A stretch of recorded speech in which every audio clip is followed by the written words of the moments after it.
It's another Saturday, guys, and another vlog for you.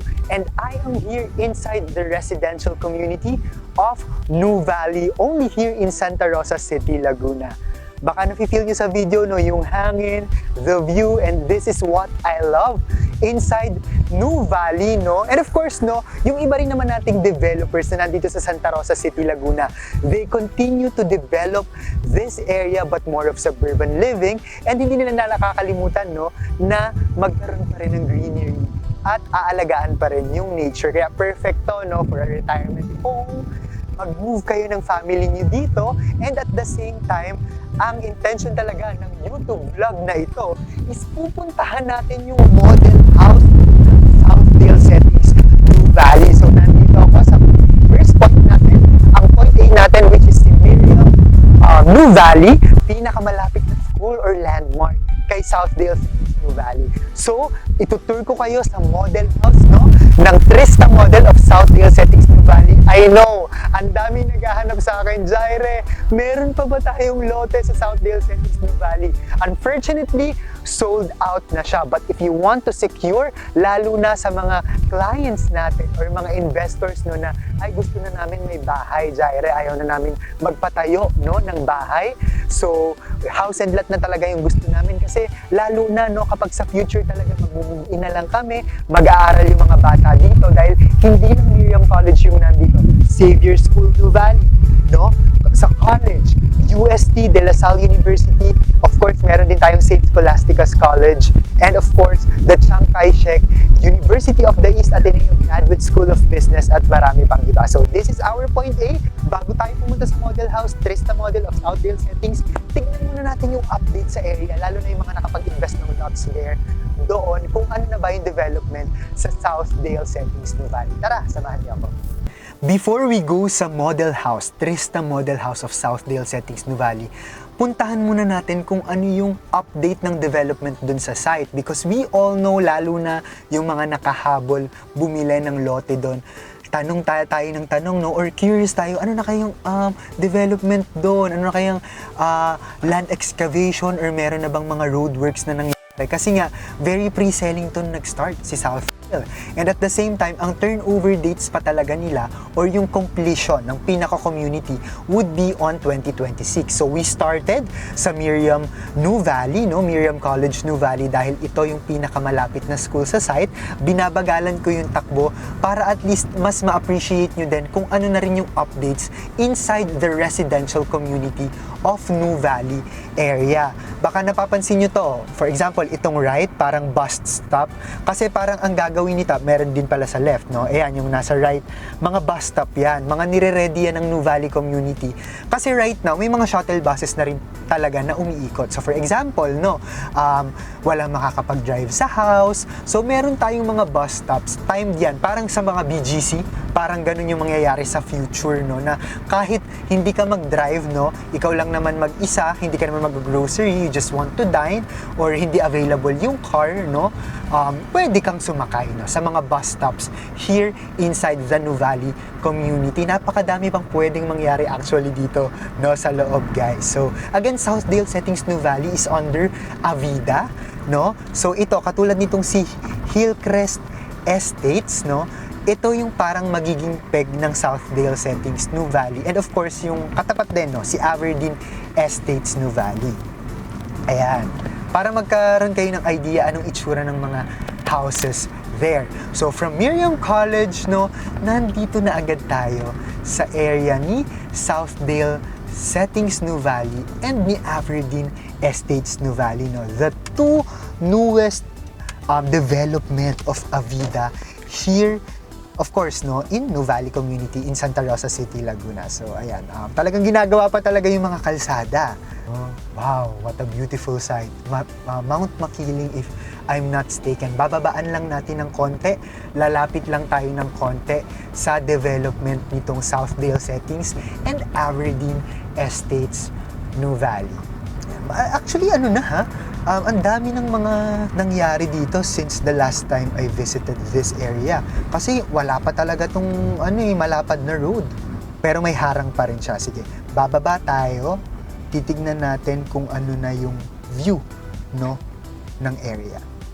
So we're now here on the site of Southdale Settings, New Valley. At may back, meron na kayong nakikitang mga bahay na tinatayo. So usually, model houses yan, no? Para kapag meron na talagang bumibisita, no? At pwede nang pumasok yung mga magti-tripping, is meron tayong mapapakita mismo sa area na to. Yung pupuntahan kasi natin na model house, yun yung unang subdivision na tinayo dito ni Avida sa New Valley. Pero yung model house, especially the Trista model, same na same lang talaga ng magiging deliverable unit dito sa Southdale Settings, New Valley. So baka nagtataka kayo, Jaire, nung ina-offer mo sa amin to, lot only project to ba't biglang may house and lot?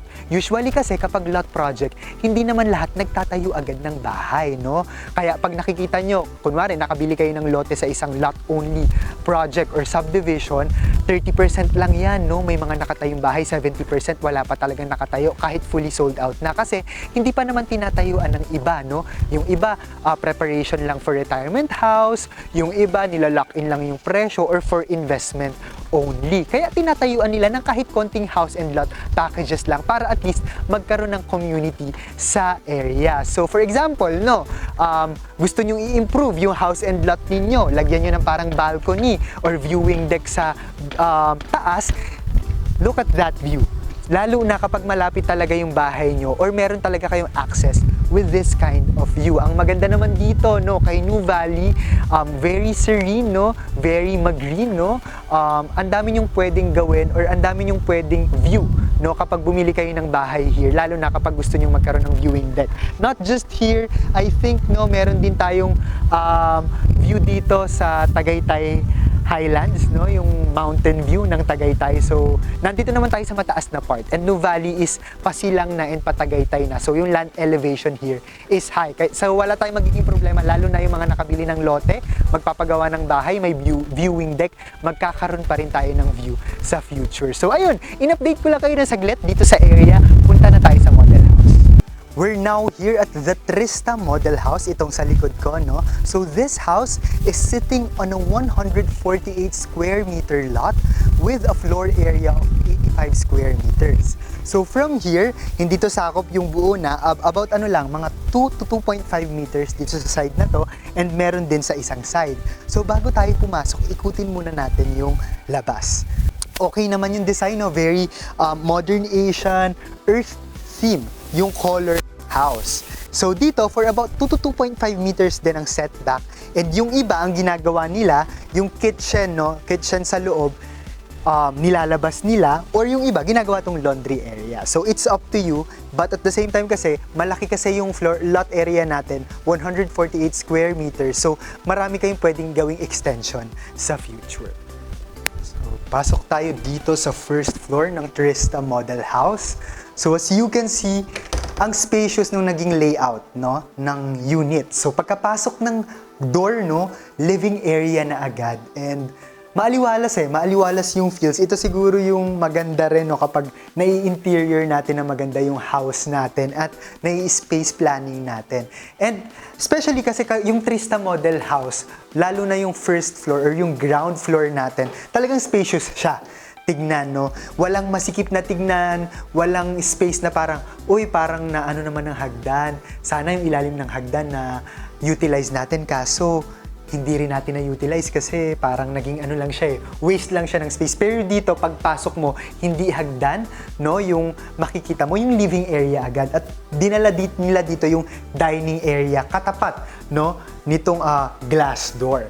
And then here, actually, may isa ka pang space dito na pwede ka pang may gawin, pero ang ganda lang kasi tignan, nakakaaliwalas tignan kapag walang masyadong mga gamit, no, na hindi naman kailangan. So dito, sa area na to, nandito yung kitchen area. So sa deliverable unit, ito lang yung kasama. Ito is, tayo na yung magpapagawa, no? Pati itong overhead cabinet. So yung hagdan is nandito sa area, no, malapit kay kitchen, no? Pagpasok ng door, actually katabi to, no, nung door. So ito, ginawa na lang nilang storage room. Pero kung gusto nyo pa ng mas malawak, no, or mas malaki na ground floor, yung iba, dahil meron pa tayong space sa likod, nilalagay nila yung kitchen sa likod, no? Katulad ng sinasabi ko kanina, nung in-explore natin yung labas na area. So, spacious itong Trista model. Pwede ka pang maglagay actually ng bedroom dito or maid's room, no? Pwede pa, marami pang room for expansion sa future. So tara, puntahan naman natin yung second floor. So akyat tayo dito sa second floor ng Trista Model House. So as you can see, meron pa ditong space pag akyat mo. Actually, pwede kang ng altar dito, like yung mga nakikita ko sa mga Filipino houses. And then, pag akit natin, meron tayo ditong second na toilet and bath. So, this toilet and bath is common, no, para sa 3-bedroom. So, ito siya. And then, pasukin naman natin yung unang-unang bedroom here. Here. Ayan. Para magkaroon kayo ng idea. Kasi minsan, kapag walang laman yung kwarto, parang ang liit-liit tignan. Pero, depende talaga sa space planning natin dito. Like here on our first bedroom, no? Okay naman siya for a single bed. And then, depende talaga sa interior mo. Minsan, ito naging parang office table or study table, no? Nang magiging may-ari ng kwarto nito, student. And nandito naman yung, cabinet. Ba't ko nga ba tinaas yung cortina doon or yung Gian? Para lang makita na sana nila yung view, but meron namang 2 windows for that first bedroom. So, punta tayo dito sa second bedroom. Sa second bedroom natin, no, based on the design, kung kanina binigyan kayo ng idea kung anong itsura, no, kapag meron kayong girl sa house, dito naman pang boy, no? Meron tong cabinet again, no? May mirror na yung cabinet. And then, merong bookshelves. Nandito yung study area or study table and the single bed, no? So, may rin naman, may window pa rin naman, no? So, ito yung first at second bedroom natin. Lalo, for example, meron kayong 2 kids. And this is the master's bedroom. So, for the master's bedroom, wala yung ensuite toilet and bath, but we have naman the common toilet and bath yung pinuntahan natin kanina. Mas bigger siya, no? Bigger siya dun sa bedroom 1 at sa bedroom 2 at mas marami siyang windows. Ayan. Meron pa siyang window na ganito, no? Napa-corner. So, ito yung itsura ng interior kapag nalagyan nyo na ng gamit. Yung mabibili yung Trista Model House here in Southdale Settings, New Valley. But again, guys, no, of course, this is Ayala brand. This is New Valley. You are not just paying for the property itself. You are also paying for the community, the lifestyle. So, bago ko ipakita sa inyo, no, yung deliverable or turnover unit, no, kung ano yung itsura ng type of finishes kapag wala pang gamit, ipa-flash muna namin sa inyo kung ano yung magiging future na magiging itsura or community of Southdale Settings, New Valley.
Nakita na natin yung model house ni Trista, no? Ngayon, ipapakita ko naman sa inyo kung ano yung magiging turnover or deliverable unit once na completed na yung binili yung house, no? Kay Avida. So, ganito yung itsura ng flooring.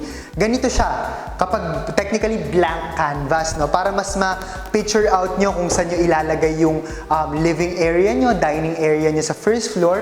Pero for the living area, I would still choose to put this here.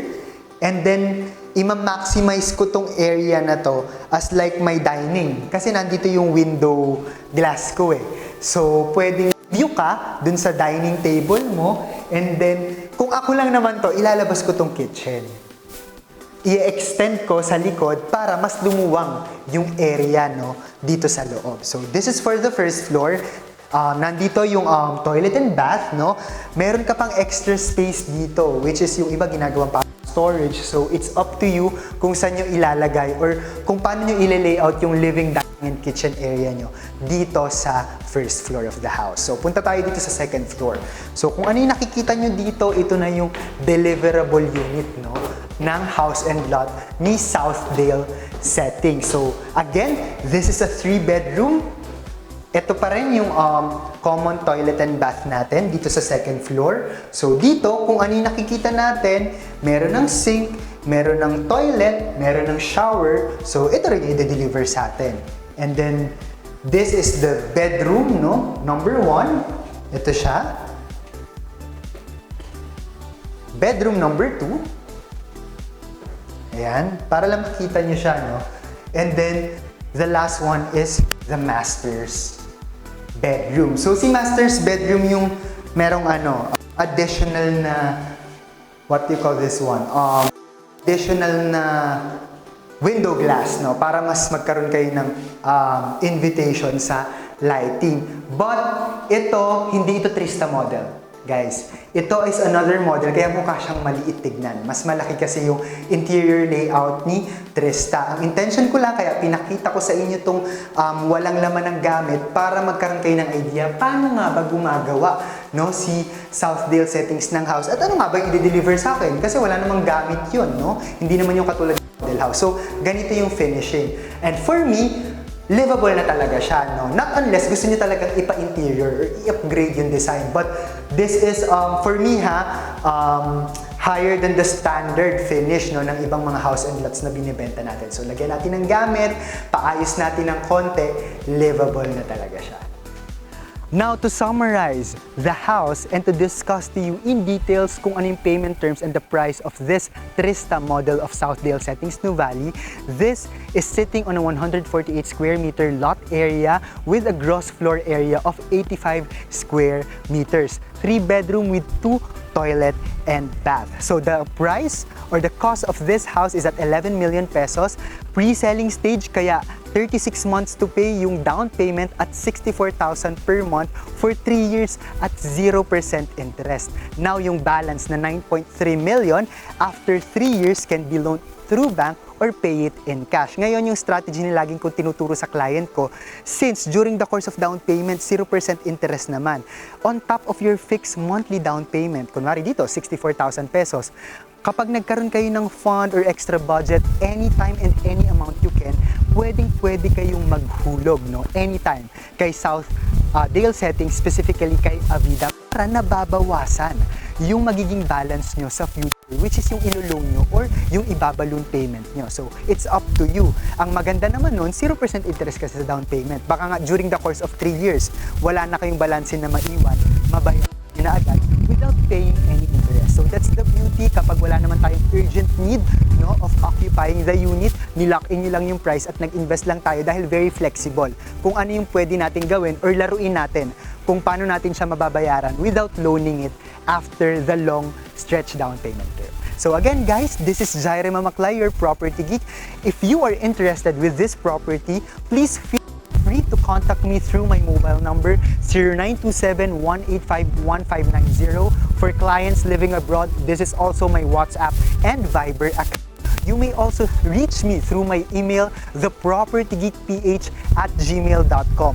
Please do not forget to like and subscribe our YouTube channel, The Property Geek. Of course, visit our page, The Property Geek, TikTok account, The Property Geek also. If you want to reach me personally, you may also add me and message me through my personal Facebook account, Jaire Valerio Mamaklay. Maraming salamat guys, and this has been again, Jaire Mamaklay, your Property Geek, until our next video.